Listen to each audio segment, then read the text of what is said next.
Above the broken skyline of New Carthage, the sky did not burn. It watched. Silent and silver, the ship hung there unmoving like a thought caught between breaths. It was long and smooth with no windows, no lights, no sign of life yet. It pulsed with something older than stars. From its underside, a ramp unfolded, not with a hiss or a groan, but with the quiet certainty of a leaf falling in still air. First came the boots, black and worn but clean. Then the legs clad in dark gray fabric that shimmered faintly like water under moonlight. Then she stepped fully into the ruined city air Lyrian of the Valeth Dominion. Her skin was pale as river stone, her hair silver white and tied back in a simple braid that fell past her waist.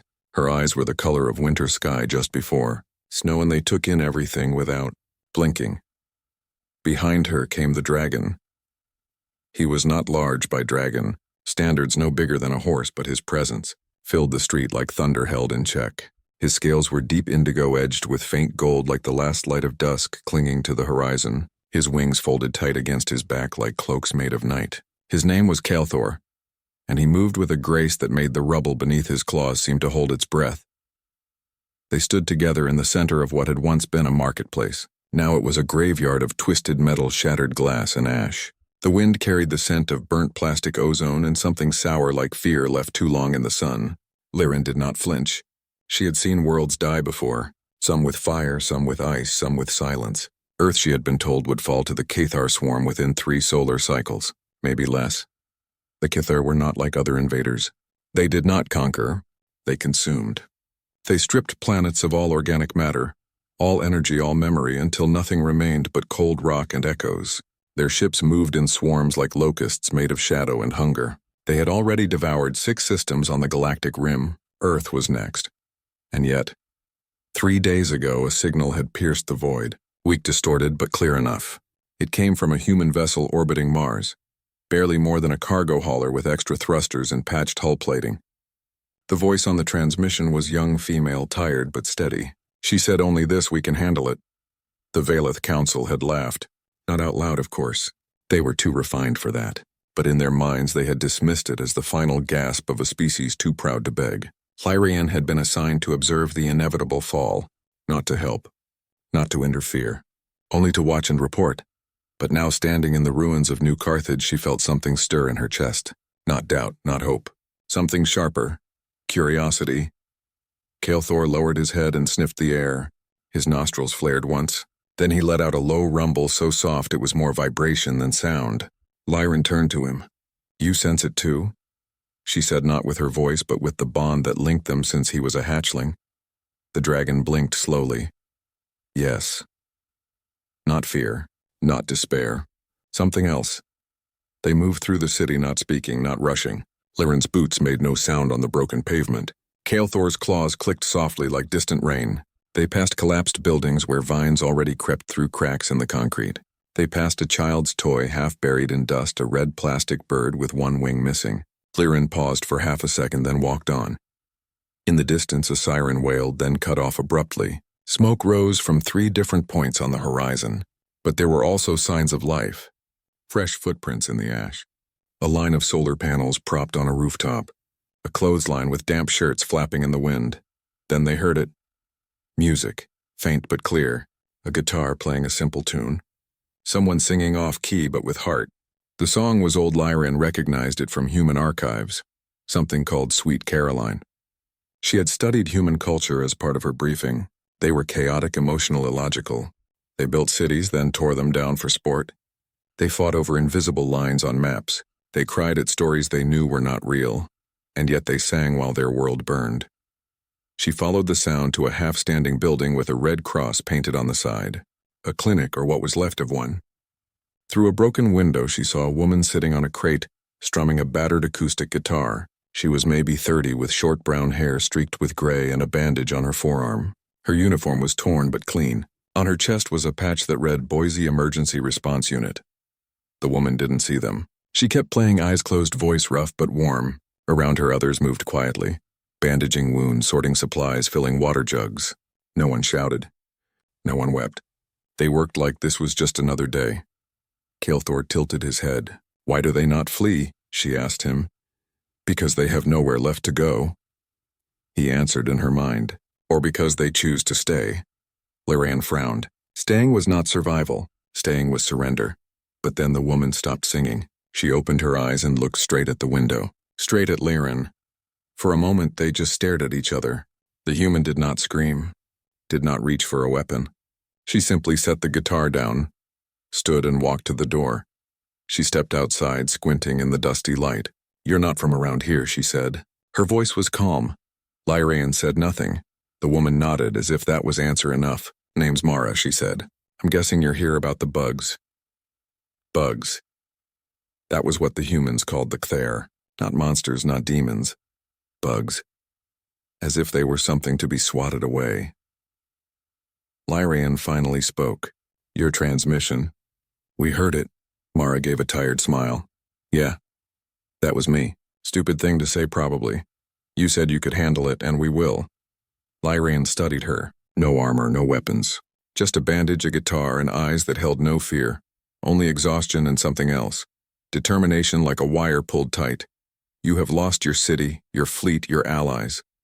The Cathar are coming. They will strip this world to bone.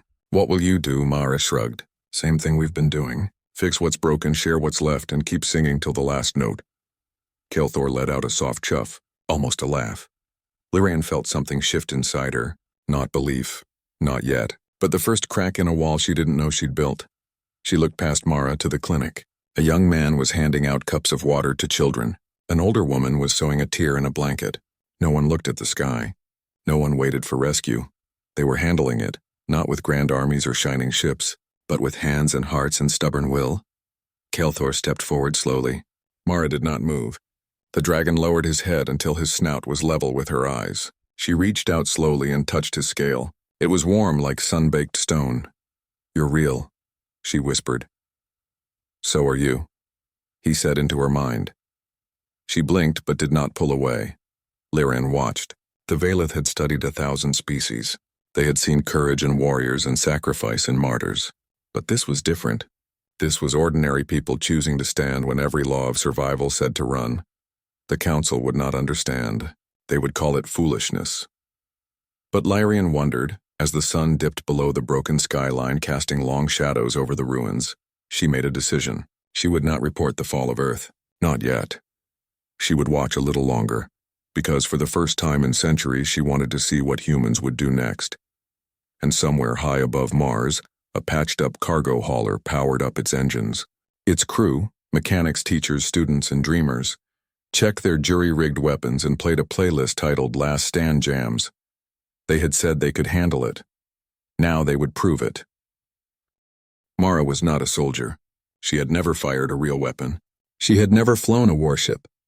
She had never even been off Earth until 3 weeks ago. Before the Kthair came, she fixed engines in a garage outside Boise. She knew how to rebuild a carburetor, how to splice wires, and how to tell when a fusion coil was about to blow by the smell of ozone and burnt plastic. That was her world. Oil-stained hands, cold coffee, and the hum of machines that trusted her to keep them running. Then the sky split open. The first Kthair ship appeared over the moon like a black tear in space. It did not speak. It did not warn. It simply released its swarm. Thousands of small, sharp vessels that moved like schools of piranha through the void. They hit Mars Colony Theta first, then the lunar bases, then the orbital docks. Earth's military fleet, what little there was gone in hours. Not destroyed, devoured. The Kthair did not leave wreckage. They left silence. But Mara did not run. When the evacuation orders came, she stayed behind to help seal the last transport. Then she found the tug. It was an old mining vessel called the Iron Mule, barely spaceworthy, with a cracked thruster and a reactor held together by hope and spare parts. It had been abandoned in dry dock orbiting Mars. Mara climbed aboard alone. She spent 2 days rewiring the core, rerouting coolant lines, and patching hull breaches with polymer foam from a broken medbay. She talked to the ship like it was a friend. "Come on, old girl. You've got one more run in you." And the Iron Mule listened. By the time she launched, the Kthair were circling Earth like vultures, but Mara did not head for safety. She broadcast a signal on every open channel. "If you can hear this and you've still got a ship that flies, meet me at Lagrange Point 3. Bring tools. Bring guts. Bring music." To her surprise, they came. First was Chloe, a 22-year-old botanist who had been growing algae on Mars Colony Theta. She arrived in a terraforming drone modified with extra thrusters and a cargo bay full of nutrient tanks. She had no weapons, but she had a drone racing championship under her belt and hands that moved like lightning over a control panel. Then came June, a retired schoolteacher from Chicago. She flew a civilian hauler she called the Old Crow. It was slow and loud, but its cargo hold was packed with medical supplies, food, and a crate of paperback books. June had gray hair and a bun and eyes that missed nothing. She said she was too old to hide and too stubborn to die quietly. Others followed. A teenager named Leo who had hacked his family's orbital tug to escape the Cathar. A former chef named Rosa who turned her food transport into a mobile kitchen and repair station. A quiet man named Ben who used to design satellites and now jury-rigged sensors from broken comms gear. They were not an army. They were a neighborhood. Mara became their leader. Not because she wanted to, but because no one else knew how to keep the Iron Mule from shaking apart every time they fired the engines. She held meetings in the mess hall, which was really just a storage closet with a folding table. They argued about fuel routes, debated shield frequencies, and shared stories about home. They ate ration bars and played cards, and sometimes someone would hum a song just to fill the silence. Lyraean watched it all from the shadows. She had followed Mara after their first meeting. Not openly, not as a guest. She stayed on the edge of things, perched on ruined rooftops or hidden in the smoke of distant fires. Kelthor stayed close, his scales shifting color to match the ash and steel around them. What puzzled Lyraean most was not their bravery but their normalcy. They did not act like heroes. They acted like people who had run out of options and decided to make the best of it. They laughed at bad jokes, patched each other's wounds, and argued over who got the last protein bar. One night Lyraean saw Mara working alone in the Iron Mule's engine room. Her hands were bleeding from a cut she had not bothered to bandage. She was trying to reroute power from the life support system to the forward thrusters. It was a dangerous move. One mistake and the whole ship could lose oxygen. Kelthor landed softly on the roof above her. Lyraean stood beside him. "Why does she risk so much?" he asked. "Because she thinks someone has to," she answered. "But she is only one human. Maybe she knows that. Maybe that's why she keeps going." Below them, Mara finally got the connection right. The thrusters hummed to life. She slumped against the wall, exhausted but smiling. Then she pulled a small music player from her pocket and pressed play. A soft piano tune filled the room. She closed her eyes, and for a moment she was not a mechanic or a leader. She was just a woman missing home. Lyraean felt something unfamiliar. Not pity, not admiration. Something closer to awe. The next day, the Cathar attacked again. This time they targeted the last orbital defense platform. It was old and nearly out of power, but it still held a few missiles. If it fell, Earth would be defenseless. Mara gathered her crew. "We can't let that happen," she said. "How do you plan to stop them?" Leo asked. "We've got one working laser and a drone that plays lullabies." Mara grinned. "We've got more than that. We've got brains." Her plan was simple and insane. They would fly the Iron Mule close enough to the Cathar swarm to draw their attention. Chloe would launch her drone swarm, not to fight but to confuse. The drones would mimic the heat signature of warships using old satellite parts and hacked signals. June would broadcast white noise on all Cathar frequencies to disrupt their hive mind. And Rosa would release a cloud of reflective chaff made from shredded food wrappers and foil insulation. It was not a military tactic. It was a trick. And it worked. For 10 minutes, the Cathar swarmed the fake signals, chasing ghosts through the void. In that time, the defense platform fired its last missiles, taking out 3 Cathar command vessels. The swarm scattered. When Mara returned to the ship, her crew cheered, not because they had won, but because they had bought time. Lyraean watched from a distance as they hugged shared water and laughed with relief. Kelthor let out a low rumble. "They fight like children playing tag," she said. "No," he answered. "They fight like gardeners. They know that even in broken soil something can grow." That night, Lyraean made a choice. She would not just watch. She would learn. So she walked into their camp. They were gathered around a fire made from scrap metal and old wiring. Mara looked up and did not seem surprised. "You're back," she said. "I am," she replied. "Sit. You look like you could use a hot meal." Lyraean sat. June handed her a bowl of stew made from canned beans and dried vegetables. It was simple. It was warm. It was the first thing anyone had offered her in weeks. "You don't talk much, do you?" June said. "Not unless I have something to say." "Well," said Mara, "that's a good rule." They ate in silence for a while. Then Leo asked Lyraean where she was from. "A place," Far from here, she said. Do you have cities like ours? We have spires that touch the clouds and gardens that sing, but we do not have people like you. Mara raised an eyebrow. What do you mean you do not wait for saviors? You become them. Mara shook her head. We're not saviors. We're just fixing what's broken. That is the same thing, Lyrian said softly. Kael'thor curled up nearby, his eyes half closed but alert. Chloe reached out and gently touched his wing. He did not flinch. You're lucky to have him, Mara said. He is lucky to have you. He answered in her mind. Mara smiled. Maybe we're all just lucky to have each other. Lyrian looked around the fire, at the tired faces, the mended clothes, the hands that had bled and kept working. She thought of the Valeth Council with their perfect logic, their flawless plans, their cold certainty. They would never understand this. They would call it chaos. But Lyrian saw something else. She saw hope not as a grand promise, but as a daily choice. To get up, to try again, to share your last cup of water. The next morning, the Cthair returned. But this time, Mara's crew was ready, not with better weapons, but with better ideas. They had turned old satellites into signal mirrors. They had wired solar panels to create EMP bursts. They had even trained drones to mimic the Cathar's own communication pulses. They were not winning the war, but they were refusing to lose it, and Lyrian finally understood. Humans did not say we can handle it because they were strong. They said it because they had no other choice. And in that choice they found something the Cthar. And even the Valeth had forgotten that sometimes the smallest act of courage is the loudest kind of roar. The night after the last skirmish, the camp was quiet.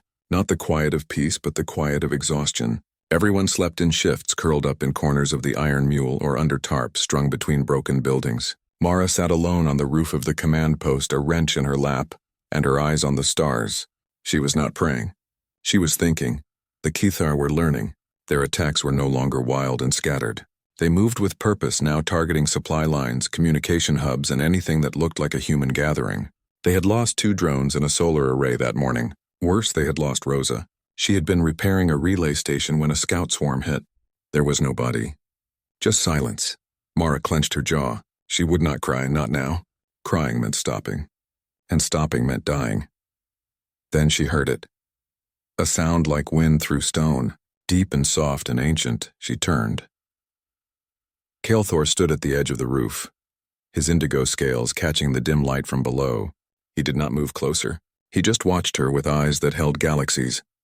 Mara did not reach for a weapon. She had learned by now that this dragon was not a threat.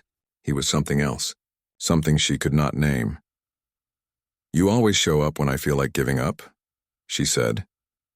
He stepped forward slowly, his claws clicking on the metal roof. Then he lowered his head until his snout was level with her eyes. You waste time mourning what is lost, he said, not with sound but inside her mind. His voice was calm like water over smooth rock. Mara blinked. You can talk to those who listen. She let out a breath that was almost a laugh. Well, I'm listening. Build what remains, he said. Do not stare at the hole. Fill it how she asked. We've got scraps and hope. That's not enough. It is if you know how to use it. He turned his head toward the east where the remains of a Cthar scout ship lay half buried in rubble.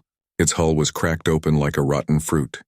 Inside glowed faint green veins, biocircuitry still pulsing with stolen energy. Mara frowned. That thing nearly killed us, and it holds the key to stopping them. She stood slowly. You're saying we should use their tech, not use. Understand, the Cthar do not build. They take, they copy, they twist. Their weapons are not made, they are grown. And all living things have a rhythm, a frequency, a weakness. Mara stared at the wreck. We don't have scientists. We don't even have a working lab. You have hands. You have minds. And you have me. That night she woke the others. Chloe, Leo, June, and Ben gathered in the mess hall, rubbing sleep from their eyes. Mara showed them the dragon's idea. At first they thought she was joking. Then they saw Kael'thor standing in the doorway, his presence filling the room like quiet thunder. He led them to the wreck. Ben examined the biocircuitry with a cracked scanner. It's alive, he whispered. Not like a machine, like a plant, or a nerve. It responds to sound, June said suddenly. Remember how they scattered when Leo played that old radio static? Exactly, Kael'thor said in their minds. Their hive mind is tied to harmonic resonance. Disrupt the frequency and you disrupt the swarm. But how do we make a sound strong enough, Leo asked. We don't need strong, Mara said. We need right, like tuning a guitar to break a glass. They worked through the night. Ben and Chloe stripped wires from old satellites and fused them to the Kethar biocore. Leo rigged a speaker array from broken comms units. June dug through her crate of books and found an old physics manual with diagrams of wave interference. Mara connected it all to the Iron Mule's power grid using coffee cans as capacitors and duct tape as insulation. It looked like junk, but when they powered it on, the air hummed. A low, steady tone filled the clearing. The ground vibrated. The Kethar wreckage pulsed once, then went dark. It worked, Chloe whispered. Not yet, Mara said. That was just a test. We need to aim it, focus it, turn it into a weapon. Kethar watched them. He did not offer more advice. He did not need to. They were learning. Over the next 2 days, they built 3 more units. They mounted them on drones Chloe had modified. Each drone carried a small biocore and a speaker tuned to a different frequency. Together, they would create a dissonant chord, a sound that would tear through the Kethar hive mind like a scream in a silent room. But they needed a pilot. Leo volunteered. I know the drones better than anyone, Nomara said. Too risky? Then whom? Everyone turned. It was June. You're not a pilot, June. I was a music teacher for 40 years. I know harmony. I know when a note is wrong. If this thing needs to sing, I'm the one who can make it true. Mara looked at her. Really? Really? Besides, she added with a small smile, I've lived long enough. It's time someone younger got to see tomorrow. They argued. They pleaded. But June would not change her mind. The night before the mission, they gathered again.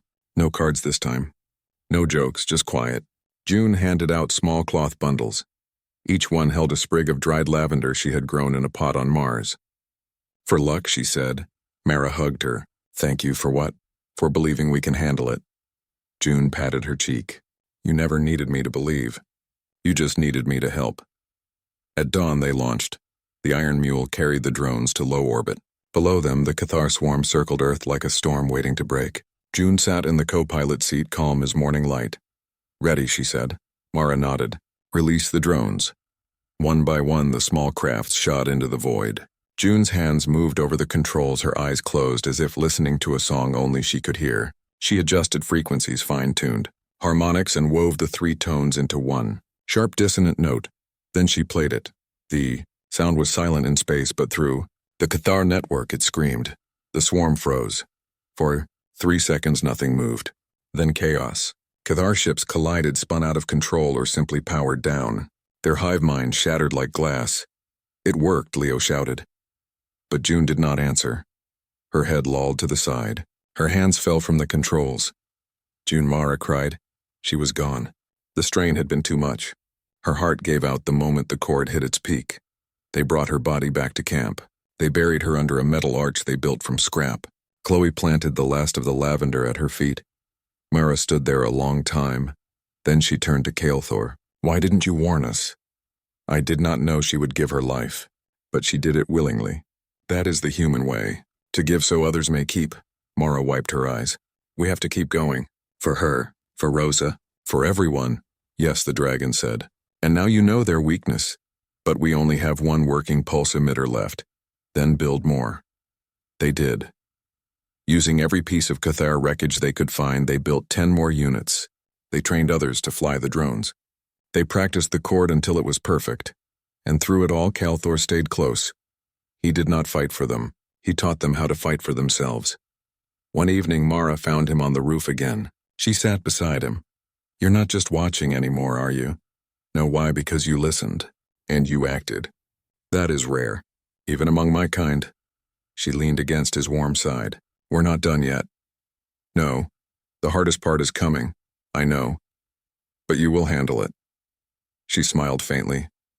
Yeah, we will. Below them, the camp buzzed with life.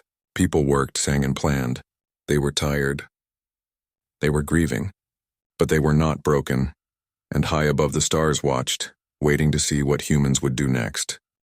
The final battle did not begin with a warning. It began with a song. Mara stood on the bridge of the Iron Mule, her hands steady on the controls. Around her, the crew moved with quiet purpose. Chloe monitored the drone swarm from a console made of old tablet screens and tangled wires. Leo checked the pulse emitters one last time.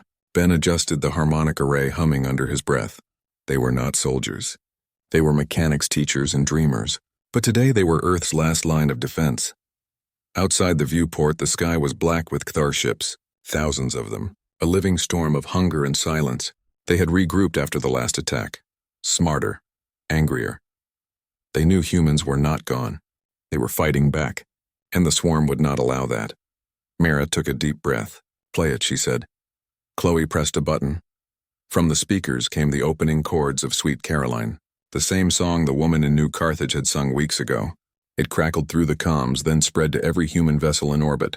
Haulers, tugs, drones, even the broken defense platform. It was not a battle cry. It was a heartbeat, and the fleet moved to its rhythm. The Iron Mule led the charge not with weapons but with signal. It broadcast the dissonant chord June had perfected, tuned now to match the Cathar's core frequency. The 10 drones followed, each carrying a piece of the sound like notes in a deadly symphony. Below on Earth, others joined in their own way. In the ruins of Chicago, a group of teenagers launched weather balloons filled with reflective foil. They caught the sunlight and scattered it into the sky, confusing Cathar sensors. In the mountains of Colorado, a retired engineer named Eli rewired old radio towers to blast white noise across the planet. In the Pacific, a fishing boat crew dropped sonar buoys that sent pulses through the ocean, echoes that disrupted Cathar ground units crawling along the seabed. It was not one army. It was 1,000 small acts. Cathar soared above it all, his wings cut through the thin air of near orbit, his scales shimmering with stored energy. He did not attack. He protected. Where his shadow fell, the Cthar ships faltered. Their systems glitched. Their swarm minds stuttered. He was not a weapon. He was a shield made of ancient will. Lyraean watched from the ground. She stood on a hill overlooking the last human base. She had offered to fight. Mara had refused. "This is our fight," she had said. "But you can watch and remember." So Lyraean watched. She saw Chloe guide the drone swarm like a conductor leading an orchestra. Each drone moved in perfect time to the music, weaving through Cathar fire like dancers in a storm. She saw Leo reroute power from the life support system to boost the pulse emitters, knowing it might cost him air, but doing it anyway. She saw Ben patch a broken wire with his bare hands even as sparks burned his skin, and she saw Mara, calm, focused, leading, not with orders but with trust. When a Cthar vessel broke through the drone line and charged the Iron Mule, Mara did not panic. She turned the ship hard to port and shouted, "Play the bridge." Chloe switched the song. Now it was Bohemian Rhapsody, wild, unpredictable, full of shifts and surprises. The human fleet responded instantly. Haulers spun in tight circles. Tugs fired decoy flares shaped like musical notes. Even the old Crow June ship, now piloted by a quiet medic named Nina, fired its last flare in time with the opera section. The Cathar could not follow. Their hive mind relied on pattern, on order, on silence, but humans gave them noise, chaos, joy, and it broke them. One by one, the Cathar ships lost sync. They collided. They powered down. Some even turned on each other in confusion. The swarm unraveled like a thread pulled from a rotten cloth. But the Queen ship remained. It hung in geosynchronous orbit, massive and black like a hole in the world. It did not move. It did not react. It simply watched. And from it the true command pulsed, stronger, deeper than the others. "That's the heart," Mara said. "If we don't stop that, it will rebuild the swarm in days." "How do we reach it?" Chloe asked. "It's shielded." Mara looked at Cathar, who circled nearby. "He knows." The dragon landed on the hull of the Iron Mule, his claws gripping the metal. He lowered his head. "The Queen is not shielded, she is hidden. Her frequency is buried under layers of mimicry. But I can find it." "You'll need a carrier," Mara said. "Someone to fly the final pulse right into her core." "I will do it," Cathar said. "No," Mara said firmly. "You're not a missile. Then whom?" Everyone turned. It was Leo. "You're just a kid," Mara said. "I'm the best pilot we've got. And I know the drones better than anyone. If anyone can thread that needle, it's me." Mara wanted to argue, but she saw the same look in his eyes that she had seen in June's. The look that said, "I've made my choice." "Okay," she said softly. "But you come back." "You hear me?" Leo grinned. "Only if you promise to play my favorite song when I do. Deal." They loaded the last pulse emitter onto Leo's personal drone, the one he had built from a toy racer and spare parts. It was small, fast, and silent. Kelthor linked his mind to Leo's so they could share sight and sound. Then Leo launched. The drone shot through the battlefield, weaving past wreckage and fire. Kelthor flew above him, his presence masking the drone's signal. The Queen ship did not react until it was too late. Inside the bridge, Mara held her breath. The drone entered the Queen's maw, a dark opening like a mouth. For 10 seconds there was silence, then a flash, not an explosion, a pulse, a single pure note that rang through every Cathar ship at once. The Queen ship shuddered, then collapsed inward like a dying star. The rest of the swarm went dark. Leo's drone did not return, but his voice came through the comms one last time. "Tell my mom I fixed the toaster." Then silence. On the bridge, no one spoke. Tears fell, but no one wiped them away. They had won. But the cost was written in every empty seat. Kelthor landed gently on the hull, his wings folded tight. He bowed his head. He had lost a friend, too. Mara turned to her crew. "We did it," Chloe nodded. "For Leo, for June, for everyone." Ben wiped his hands on his pants. "What now?" "Now we go home." Below them, Earth turned slowly blue and green and scarred but alive. Smoke still rose from cities. Fields were cracked. Oceans were quiet, but lights flickered on in windows. Radios crackled with voices. Children stepped outside for the first time in weeks. They had handled it, not with perfect weapons or flawless plans, but with songs and scrap and stubborn hearts.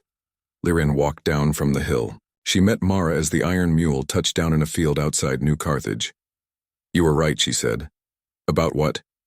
"You can handle it." Mara looked at the sky, then at the ground, then at her hands. "We didn't do it alone." "No. But you started it." Kelthor came to stand beside them. His eyes held no triumph, only quiet respect. The battle was over. The war was won, but the work was just beginning. And as the sun rose over the broken world, humans did what they always did. They began to rebuild. The silence after the battle was heavier than the noise. Not empty, but full. Full of breath held too long, full of names no longer spoken, full of the slow creak of a world learning to stand again. Smoke still curled from the edges of cities, but it was no longer the smoke of fire. It was the smoke of cooking fires, of welding torches, of people trying to make something warm from the cold remains. Mara walked through the camp barefoot. Her boots had worn through days ago, and she had not bothered to find new ones. Her hands were raw from hauling metal, and her hair was matted with dust, but she did not care. She stopped by a row of tents where medics patched wounds and handed out water. She nodded to a woman named Nina, who had once driven an ambulance and now ran the field clinic. Nina handed her a cup of tea. No words were needed. Kelthor followed at a distance. His wings were torn in 3 places, and one of his claws was wrapped in cloth. But he moved with the same quiet grace. Children peeked from behind rubble to watch him. They did not run. They had learned that dragons did not roar unless the world needed shaking. Lyrian stood near the edge of the field, her silver eyes scanning the horizon. She had not left since the battle ended. The Valeth ship still hovered far above, silent and waiting. She had sent no report. "Not yet," Mara joined her. "You still here, I am. You don't have to stay." "I know." They watched as a group of teenagers dragged a broken solar panel toward a rooftop. They argued over angles and wiring, but they laughed as they worked. A dog barked somewhere. Real food cooked over an open flame for the first time in weeks. "You were right," Lyrin said. "Humans do not wait for saviors. We don't have time to wait. What will you do now?" Mara looked at her hands. "Same thing we've always done. Fix what's broken. Help who's left. Plant seeds even if we don't live to see them grow." Lyran turned to her. "Your people lost so much. Leo, June, Rosa. So many others. Do you not hate them for it?" Mara shook her head. "Hate takes energy. We don't have any to waste. Besides, the Cathar weren't evil. They were just hungry. Like a storm or a flood. You don't hate the rain. You build a roof." Kelthor let out a soft rumble. "Wisdom from a mechanic." Mara smiled. "I just fix things." That night they held a gathering. Not a funeral. Not a victory party. Just a circle of people under the stars. Someone played a guitar. Someone else sang off-key. They shared stories about those who were gone. Not how they died, but how they lived. Leo's terrible jokes. June's love of crossword puzzles. Rosa's famous bean stew. Lyrian sat at the edge of the circle. She did not speak, but she listened. For the first time she understood that memory was not a burden. It was a bridge. After the songs ended, Mara walked with Kelthor to the hill where June and Leo were buried. Two simple markers made of scrap metal. Mara placed a small gear at each base. They would have liked this quiet, she said. They would have liked you, the dragon answered. I'm not special. You are. You listened when others would have run. You built when others would have broken. That is rare. Mara looked up at the stars. Do you think they're watching? I do not know. But if they are proud. The next morning, work began in earnest. Teams cleared roads. Others repaired water lines. Chloe and Ben turned an old warehouse into a seed bank using salvaged climate controls. Nina trained volunteers in basic medicine. Even the youngest children carried tools or sorted parts. No one was idle. No one was alone. Lyran helped too, not as an observer but as a neighbor. She used her knowledge of energy fields to stabilize the camp's power grid. She showed them how to purify water using crystal resonance. She did not speak much, but her hands were always busy. One afternoon, Mara found her sitting alone on a broken bench. You're staying, aren't you? For a while. My people need to know what happened here. Not just that Earth survived, but how they'll think we got lucky. They will learn better. Kelthor landed nearby. His wounds were healing. His scales gleamed in the sunlight. He looked at Mara. You have done what no one believed possible. We're not done. No. But the hardest part is past. Mara sat beside Lyrian. What will you tell them? That humans do not fight with weapons alone. They fight with songs, with stories, with the simple act of sharing bread. That is stronger than any swarm. Mara nodded. That's us. Days turned into weeks. Green shoots pushed through cracked pavement. Birds returned to the skies. Radios carried news from other cities, some still standing, some rebuilding. Hope was not a loud thing. It was a quiet hum beneath everything. Then came the day Lyran knew she must leave. The Valeth ship sent a signal, not a command, a question. She stood with Mara and Kelthor at the edge of the field. You changed something, she said. Not just here. Out there, in the stars. Other species will hear what you did. They will wonder if they too can handle it. Mara shrugged. We just did what we had to. That is the point. Kelthor lowered his head. I will go with her. Mara's chest tightened. You're leaving, my place is with my kind. But I will return. When the world is green again. She reached up and touched his snout. Thank you. For everything. He blinked slowly. You taught me as much as I taught you. Lyran stepped forward. Before I go, I must ask. Why did you say it that day on the comms? Why did you say we can handle it? Because someone had to believe it first, and you did. I still do. Lyran smiled. A real smile, small but true. Then she turned and walked toward the silver ship that waited in the sky. Kelthor followed his wings, casting long shadows over the broken earth. As the ramp closed behind them, the ship rose without sound. It hung for a moment like a thought, then vanished into the stars. Mara stood there until the sky was empty. Then she turned and walked back to the camp. Chloe met her at the gate. They gone yet? What now? Mara looked around, at the people working, at the children laughing, at the green shoots in the cracks of the road. Now we keep going. And they did. They rebuilt homes. They planted gardens. They taught the young ones how to fix engines and how to sing off-key. They remembered the lost not with tears but with action. Every repaired roof, every shared meal, every note of music was a promise kept. Years later, when the world was green again, Kelthor returned. He landed in the same field now filled with wildflowers and solar panels. Mara was older. Her hair streaked with gray, but her hands were still steady. She walked out to meet him barefoot as always. You came back, I said I would. She smiled. We handled it, you did. And the stars have not forgotten. High above the Valeth ship watched again, but this time it did not hover like a ghost. It shone like a promise. And somewhere in the quiet hum of a rebuilt world the words lived on. Not as a boast, but as a truth passed from hand to hand. Heart to heart. We can handle it.